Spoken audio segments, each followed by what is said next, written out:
This new study, published this month in Nature, provides really good evidence that a man's weight and diet at the time that his sperm is maturing will impact the genetics of his offspring. Now, it was previously thought that this couldn't be possible, that our lifestyle could contribute to the genetics passed on to our offspring, because while yes, our lifestyle impacts our epigenetics, or the way that our DNA is more or less stored and tagged, making it more or less likely for certain genes to be expressed, those epigenetic tags are wiped out in a process called reprogramming when sperm meets egg.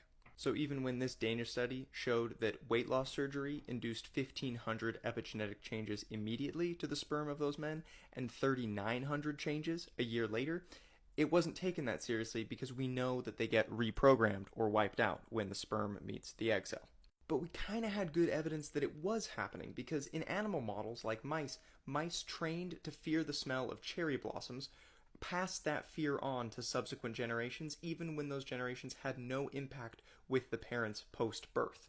But over time, evidence has been mounting that it's RNA fragments in the sperm cell that are what are contributing these epigenetic changes over time.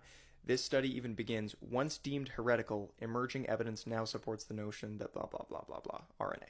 And then boom, we get this study this month in Nature, which shows that male mice put on a high-fat diet sure enough have fucked up mitochondrial tRNA fragments, which get passed on to their offspring and impact their glucose tolerance. But when those same mice were then fed a normal diet for 4 weeks, the effect was fully reversed and they sired healthy offspring. This provides really good evidence that at least the diet of the father around the time of sperm maturation plays an important role. And if you like things like this, I covered this a few weeks ago in my newsletter.